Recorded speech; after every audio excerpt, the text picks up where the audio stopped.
Hello everyone and good morning. My name is Vivek Sharma and today we're going to discuss about the most important issues of the day. आज का पहला article we will be dealing with Aadhaar linked with voter card. तो इसमें क्या challenges है we will be discussing about that. Second article we will be discussing about एक revise wholesale price index को release करने की गवर्नमेंट ने बात की है. एक पैनल कॉन्स्टिट्यूट किया गया है तो इकोनॉमी पॉइंट ऑफ व्यू से इंपॉर्टेंट हो जाएगा.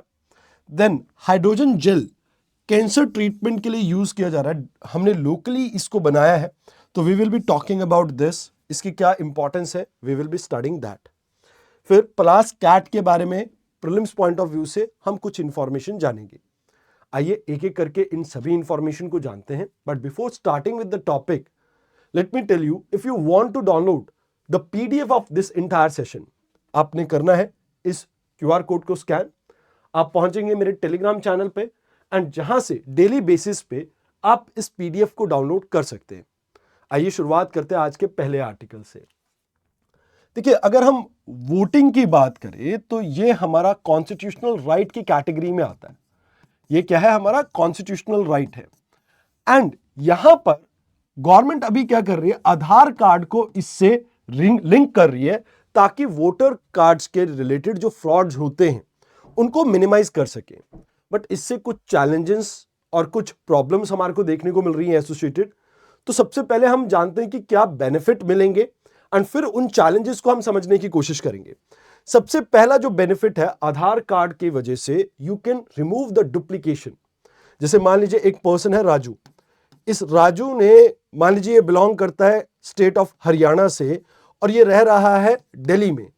तो इसने अपना वोटर कार्ड हरियाणा में भी बनवा रखा है, दिल्ली में भी बनवा रखा है. तो डुप्लीकेशन है, तो उसको रिमूव करने के लिए हेल्प करेगा. जो प्रॉक्सी वोटिंग की एक प्रॉब्लम है उसे रियल टाइम बेसिस पे आप सॉल्व कर पाएंगे. एंड इवन जो एक्यूरेसी है इलेक्टोरल रोल्स की उसको भी आप बेटर प्योरीफाई कर पाएंगे एंड उसको बेटर एनहांस कर पाएंगे.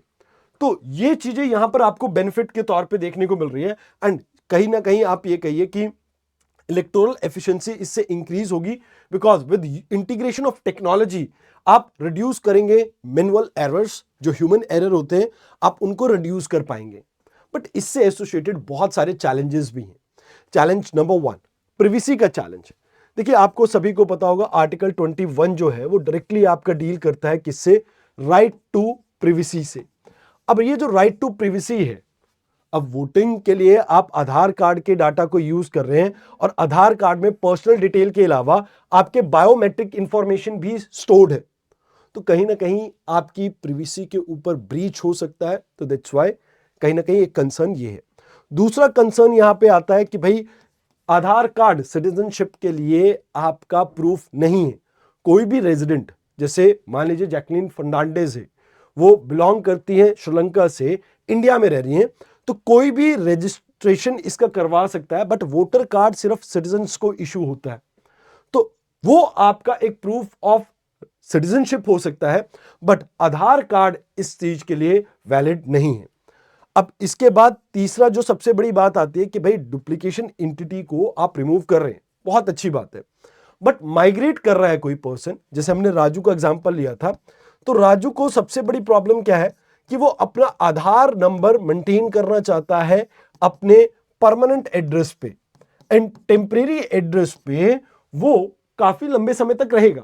तो क्या इतने लंबे समय के लिए उस पर्सन को यहां पर वोटिंग राइट नहीं मिलना चाहिए? तो माइग्रेशन जैसे जो चीजें हैं उसको यहां पर अकोमोडेट करने में ये फेल होता है.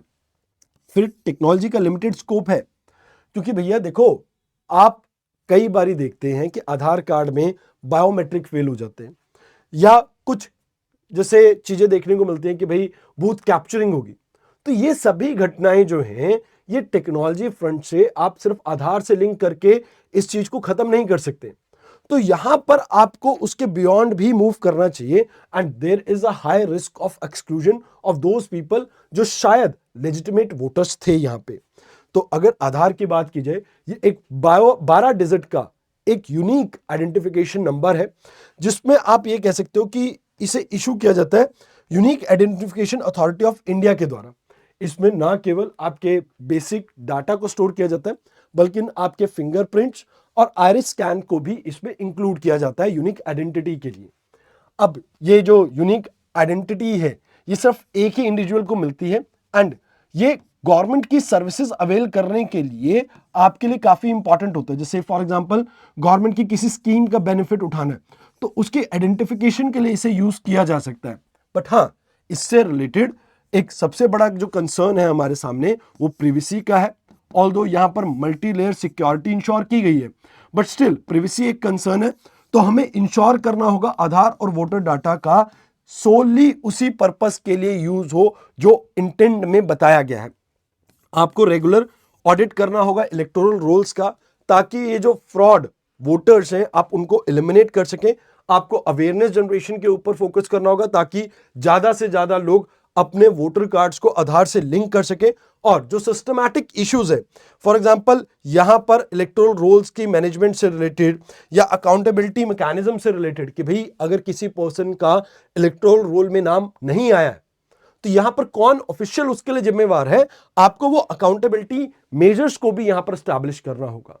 तभी जाके ये आधार और वोटर कार्ड का जो लिंकेज आप स्टैब्लिश करने की कोशिश कर रहे हो वो सक्सेसफुल हो पाएगा। So these are the things that you have to keep in mind. आइए अब बात करते हैं आज के सेकेंड आर्टिकल के बारे में।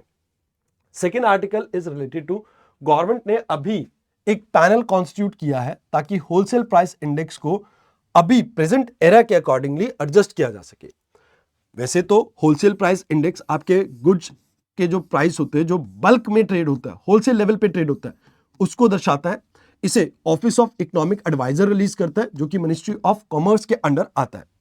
अब इसमें जो हाईएस्ट वेटेज दी गई है that is given to the manufacturing good, that is somewhere around 64%। उसके अलावा आपकी प्राइमरी आर्टिकल्स सेकंड नंबर पे आता है एंड फ्यूल थर्ड नंबर पे आता है। इसका अभी के लिए बेस ईयर है 2011-12। अब गवर्नमेंट सोच रही है कि इसका बेस ईयर चेंज करके हम 2022-23 कर दें। इसके लिए एक पैनल बनाया गया है जो कि नीति आयोग के एक मेंबर है रमेश चंद, इनकी अध्यक्षता में यानी इनकी चेयरमैनशिप में वर्क करेगा एंड ये इंश्योर करेगा कि कैसे इंडिया प्रोड्यूसर प्राइस इंडेक्स की तरफ कहीं ना कहीं मूव कर सके। अब देखो यहां पर आपको एक डिफरेंस समझना बहुत जरूरी है कि भाई होलसेल प्राइस इंडेक्स और परचेजर प्राइस इंडेक्स इन दोनों के बीच में, या प्रोड्यूसर प्राइस इंडेक्स, इसके दोनों के बीच में क्या डिफरेंस है। तो सबसे पहले आप समझिए होलसेल प्राइस में आप होलसेलर के लेवल पे प्राइस को चेक कर रहे हैं। मतलब जब आपकी कमोडिटी एक स्टोर से बाहर निकल चुकी है, मैन्युफैक्चरिंग यूनिट से बाहर निकल चुकी है, तब का आप देख रहे हैं। बट यहां पर प्रोड्यूसर्स के लेवल पे आप गुड्स एंड सर्विसेज की कॉस्ट को मेजर करते हैं, तो यानी वेरियस स्टेजेस, चाहे इनपुट की हो आउटपुट की हो, आप दोनों को इसमें इंक्लूड कर पाएंगे। एंड जो होलसेल प्राइस इंडेक्स है उसमें सर्विस सेक्टर को निगलेक्ट किया गया था, बट इसमें गुड्स एंड सर्विसेज दोनों ही आपके काउंट हो पाएंगे। तो कहीं ना कहीं ये एक आपको इकोनॉमी की बेटर पिक्चर दे पाएगा। जैसे मोस्टली आपकी G20 कंट्रीज में आपको ये देखने को मिलता है कि भी आज की डेट में वो प्रोड्यूसर प्राइस इंडेक्स को कैलकुलेट करते हैं। तो अभी हम अपने आप को अलाइन कर पाएंगे बिकॉज जो होलसेल प्राइस इंडेक्स है वो इंटरनेशनल स्टैंडर्ड्स के अकॉर्डिंगली अलाइन नहीं है। अब आपकी जो वेटेज है, जैसे मैंने आपको कहा कि होलसेल प्राइस में आपकी ज्यादा वेटेज मैन्युफैक्चरिंग गुड्स को दी गई है, तो यहां पर गुड्स एंड सर्विसेज को अक्रॉस द सेक्टर्स अच्छे से डिस्ट्रीब्यूट किया गया है, तो इकोनॉमी की एक बेटर पिक्चर ये क्रिएट कर पाएंगे।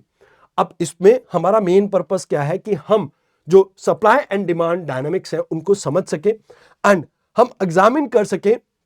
जैसे होलसेल प्राइस में तो हम एनालाइज कर रहे हैं डिमांड एंड सप्लाई को, बट प्रोड्यूसर प्राइस इंडेक्स में हम प्राइजेस के चेंजेस को हम समझ सके और इकोनॉमी में होने वाले इन्फ्लेशन को टाइमली अंडरस्टैंड कर सके, ताकि आपकी बेटर एक पॉलिसी को डिजाइन कर सके।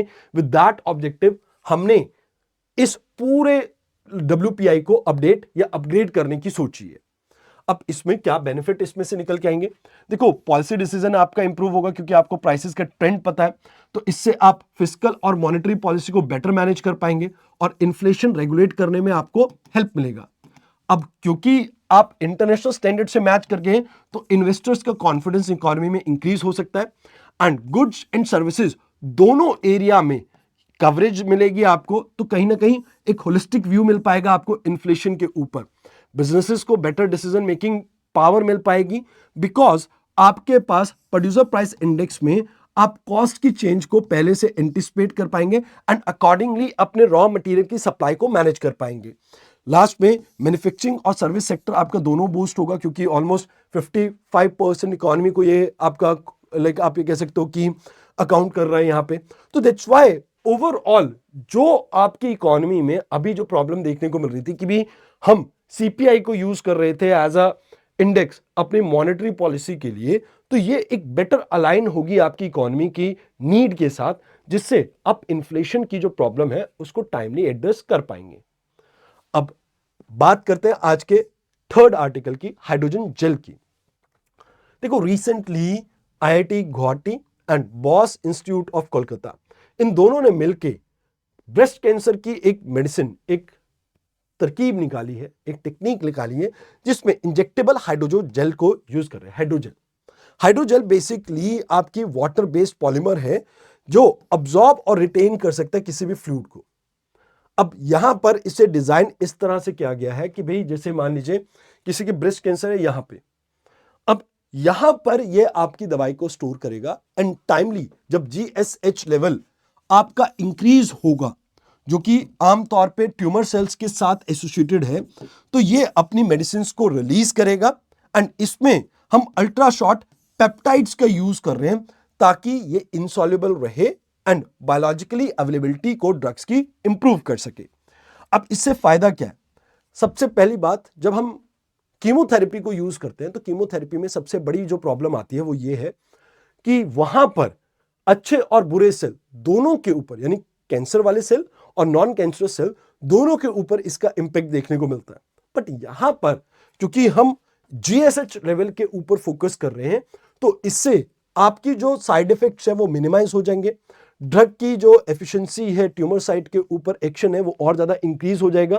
कंट्रोल्ड मैनर में आपकी रिलीज होगी, तो फ्रीक्वेंट ट्रीटमेंट की जरूरत नहीं होगी। जैसे कीमोथेरेपी की various like first second third dose लगती है, वैसी डोज आपको जरूरत नहीं पड़ेगी। एंड कीमोथेरेपी कई बार आपको यह भी देखने को मिलता है अच्छा करने की बजाय पर्सन को और ज्यादा लाइक बीमार कर देती है और उसकी डेथ तक हो जाती है। तो यहां पर हाइड्रोजेल आपका इंश्योर करेगा कि आपकी जो मेडिसिन है डायरेक्टली ट्यूमर साइट पे ही अवेल हो और इससे इसकी एफिकेसी इंप्रूव होगी। तो these are the things that you have to keep in mind in hydrogel. Now let's talk about recently Mongolia के अंदर एक प्लास कैट के बारे में बात हो रही थी। तो इसको हम समझते हैं। देखो प्लास कैट अगर हम बात करें तो ये ग्रासलैंड और माउंटेन स्टेपीज में आपको देखने को मिलती है in the part of Mongolia, Russia, China, Iran and northern India, मतलब सेंट्रल एशिया में और नदर्न इंडिया में ये देखने को मिलती है। ये रॉक्स या जो बोरोज होते हैं, जो कोई छोड़ के चला गया जानवर, उनमें ज्यादातर रहती है। एंड इसके जो कान है वो बहुत फ्लैट से आपको देखने को मिलते हैं। जैसे अगर आप देख पा रहे हो तो इसके आपको कान ही नहीं पता लग रहे होंगे कहां पे है। जनरली ये इसको ठंड से बचाने के लिए एक इसका आप ये कह सकते हो कि मेजर है, मतलब अडेप्टेशन है। एंड मोर ओवर ये सिल्वरी या बफ कलर्ड में आपको देखने को मिलते हैं, जो इसको स्मूथली सोनी और जो स्नोई एरिया है एंड जो रॉकी इन्वायरमेंट है उसके साथ ब्लेंड करने में हेल्प करती है। ये लीस्ट कंसर्न कैटेगरी में आती है। ऑल्दो यहां पर आपको इसके बारे में इतना ही जानना था। अगर आपको कोई यूपीएससी एग्जामिनेशन में ऑप्शन आता है तो उसको एलिमिनेट करने में आपको ये हेल्प करेगा। अब जाने से पहले आपके लिए एक इंपॉर्टेंट इंफॉर्मेशन, अगर आप में से कोई भी 2025 के एग्जाम के लिए तैयारी कर रहा है तो हमारा एक क्रैश कोर्स रन कर रहा है। इस क्रैश कोर्स में आपको टाइमली आपके सिलेबस को रिवाइज करवाया जाएगा एंड मोर ओवर आपको 1 साल का पूरा करंट अफेयर रिवाइज करवाया जाएगा, जो कि आपको हेल्प करेगा आपके अपकमिंग प्रीलिम्स में। तो आपने करना क्या है, हमारी वेबसाइट पे जाना है और वहां पर आप मेरा कूपन कोड यूज कर सकते हैं VSHMA एंड आप 50% तक डिस्काउंट को यहां पे अवेल कर सकते हैं। तो आज के इस लेक्चर में इतना ही था। आई होप आपको लेक्चर अच्छा लगा हो। धन्यवाद।